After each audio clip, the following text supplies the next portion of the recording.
बरेचसे कंडिशन्स असे आहेत जे डायबेटिकचे कॉम्प्लिकेशन्स आहेत.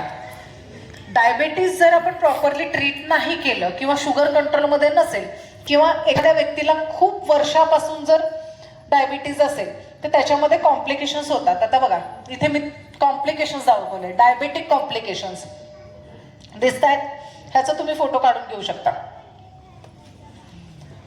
डायबेटिक कॉम्प्लिकेशन तुम्ही बघा, शरीरातले सगळे महत्वाचे अवयव आहेत इथे, हृदय, ब्रेन, किडन्या, रक्तवाहिन्या, नसा, डोळे, ह्याच्यापैकी एकही अवयव खराब झाला तर काय आयुष्य आहे?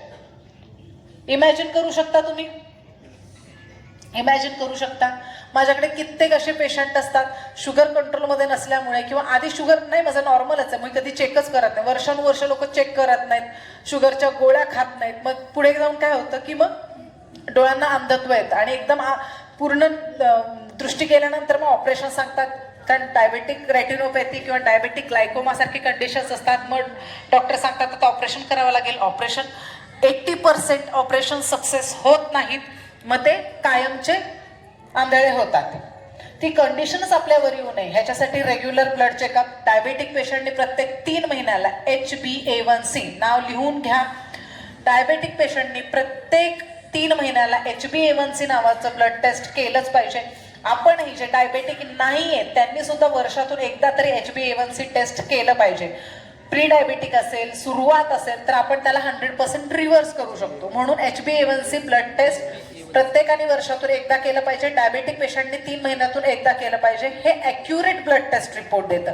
जे तुम्ही फास्टिंग पीपी करता बघता तुम्ही, उपाशी पोटी आणि खाल्ल्यानंतर 2 तासांनी जे रिपोर्ट करतात लोक, ते तेव्हाच्या आहारावर डिपेंड करतं. तुम्ही काल रात्री काय खाल्लंय, तुम्ही त्या वेळेमध्ये किती स्ट्रेस टेन्शनमध्ये आहात, रात्री जागरण केलंय का, त्याच्यावर डिपेंड करतं. म्हणजे तो त्याच 1-2 दिवसाचा शुगर रिपोर्ट असतो, तो इतका ॲक्युरेट नसतो. पण HbA1c हे ॲक्युरेट शुगर लेवल असतात, ते एव्हरेज शुगर लेवल असतात 3 महिन्याचे. म्हणून त्याच्यावरती मग तुमचा डायबोसुदाचा डोस डिसाईड झाला पाहिजे. ठीक आहे. फास्टिंग पीपीवर कधीही डिसाईड करू नका डायबोसुदाचा डोस, कारण लोक काय खातात, कधी खातात, आपल्यालाच वेडवण होतात लोक. ठीक आहे. तर 3 महिन्याचं जे आपण एव्हरेज शुगर लेवल करतो तो करेक्ट असतो, त्या हिशोबाने आपण त्यांना प्रॉपर असं ट्रीटमेंट देऊ शकतो. तर तुम्ही बघितलं कॉम्प्लिकेशन्स कुठे कुठे होतात. डायबेटीसच्या पेशंटमध्ये नॉर्मल लोकांपेक्षा डायबेटीसच्या लोकांमध्ये हार्ट अटॅकचे प्रमाण 80% वाढतं. आलं लक्षात? सेम स्ट्रोकचे कंडिशन्स वाढतात, त्यांच्यामध्ये चान्सेस जास्त असतात. डायबेटिक रेटिनोपॅथी ग्लायकोमा मी सांगितलंच, डोळ्यांचे विकार होतात, रक्तवाहिन्या कमजोर होतात, त्यामुळे त्यांची जखम भरत नाही. आपण म्हणतो ना डायबेटिक पेशंटची जखम भरत नाही, कारण त्यांच्या रक्तवाहिन्या कमजोर झालेल्या असतात. जिथे रक्तप्रवाह व्यवस्थित असतो, रक्तवाहिन्या चांगल्या असतात, तिथे लवकर जखम भरते. आता आपल्याला एखादी मोठ्यातली मोठी पण जखम असेल, भरत जाते की नाही? का बरं? कारण आपला रक्तप्रवाह व्यवस्थित आहे त्या भागातला, म्हणून. आणि नसा कमजोर झाल्यामुळे बधीरपणा आलेला असतो, त्यांना ठेस लागलेलं, जखम झालेलं कळतच नाही. कधी कधी बोट कापलेला सुद्धा भाज्या चिरताना त्यांना लक्षात येत नाही. रक्तप्रवाह तर होत, रक्त वाहतंय पण दुखतच नाही. ही लक्षणं चांगली नाही आहेत, म्हणजे बधीरपणा आलाय त्या भागाला. लक्षात? न्यूरोपॅथी कंडिशन, नसं निकामी झाली आहेत, रक्तप्रवाह आणि जर जखम भरत नाही म्हणजे तुमचे रक्तवाहिन्या निकामी झाल्यात, तर ती कंडिशन येऊच नाही. ह्याच्यासाठीच आपण डायबोसुदा सांगितलंय. आता लोक म्हणतात आमचं शुगर ॲलोपॅथिक मेडिसिन्सनी कंट्रोलमध्ये, मग आम्ही का डायबोसुदा घेऊ? कारण कॉम्प्लिकेशन्स होऊ नये ह्याच्यासाठी डायबोसुदा घ्यायचा आहे. मेन आपल्याला कॉम्प्लिकेशनपासून वाचायचं आहे. डायबेटीसच्या गोळ्या तर डेफिनेटली हळूहळू कमी होतीलच, किंवा डायबेटीज ॲक्च्युली 4 प्रकारच्या डायबिटीज असतात, ते आधी समजून घ्या. Insulin dependent diabetes, type 1 diabetes, ठीक आहे, ज्याच्यामध्ये ॲक्च्युली इन्सुलिन मेजरली बंद होत नाही. टाईप 2 डायबिटीज, जिथे पेशंटला इन्सुलिन चालू नसतात, गोळ्या चालू असतात, ते आपण रिव्हर्स करू शकतो. ती कंडिशन डेफिनेटली आपण रिव्हर्स करू शकतो. शुगर त्याच्या डाएट, एक्सरसाइज आणि प्रॉपर मेडिकेशनने आपण ते कंट्रोलमध्ये आणू शकतो. डायबिटीज झाल्यानंतर पेशंटनी कधी असं गोड गैरसमज पाळू नये की मला आता डायबिटीज नाही आहे आणि मी काहीही खाऊ शकतो. नाही, जरी तुमचे शुगर लेवल्स कंट्रोलमध्ये आहेत तरी सुद्धा तुम्ही पथ्य हे पाळलेच पाहिजे, हे लक्षात घ्या. पथ्य हे मॅन्डेटरी आहे, पथ्य हे पाळलेच पाहिजे. तुम्हाला जरी शुगर लेवल्स कंट्रोलमध्ये असतील तरी सुद्धा. डायबिटीज मला नाही आहे, मला आता काही होणार नाही या भ्रमात राहू नये.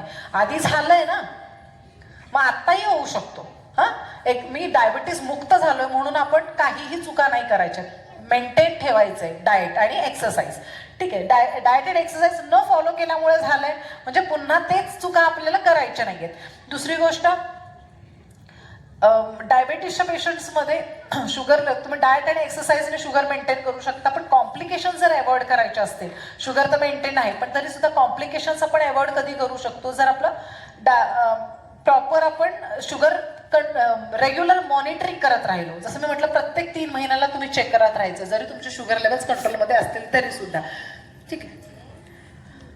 डायबिटीसच्या पेशंटमध्ये किडनीचे एक पेशंट्स तुम्ही बरेच बघितले असतील, ज्या लोकांना खूप वर्षापासून शुगर आहे.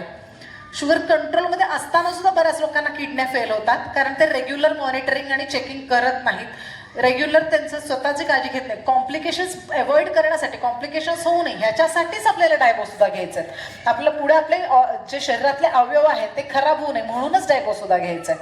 ठीक आहे. तर किडन्या खराब होणं तर सर्वात बेकार कंडिशन. तुम्ही जर बघितलं असतील, पेशंटला लिटरली डायलिसिस म्हणजे त्यांच्या किडन्या इतक्या निकामी झालेल्या असतात की त्यांना मशीनच्या सहाऱ्याने त्यांचे जे किडन्यांचं काम आहे ते मशीन करत असतं. शरीरातनं लघवी बाहेर पडत नसते, किडन्यांचं जे काम आहे ते व्यवस्थित होत नाही, म्हणून त्यांना डायलिसिसच्या मशीननी किडन्यांचं काम ते करत असतं. आठवड्यातनं 2दा-3दा ते चालू असतं. काही वर्षानंतर त्यांना डॉक्टर सांगतात आता डायलिसिस पण सपोर्ट करत नाहीये बॉडीला, तर तुम्हाला आता किडनी रिप्लेस करावी लागेल, ट्रान्सप्लांट करावं लागेल. किडनी ट्रान्सप्लांट करणं काही छोटी गोष्ट नाही आहे. ठीक आहे.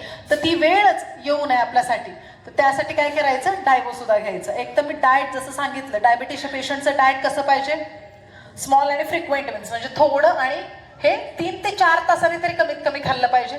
योग्य वेळेला सकाळी. एक तर डायबिटीसचे पेशंट सुद्धा, मी हिस्ट्री घेते, मला बरेच लोक सांगतात डायबिटीसचे पेशंट सुद्धा सकाळी नाश्ता करत नाही. किती चुकीची गोष्ट आहे. मग त्याचं काय होतं, सडनली शुगर ड्रॉप होतं, मग ते म्हणतात त्यांचं उपाशीपोटीचं शुगर कमी असतं आणि जेवल्यानंतर 200च्या वरती.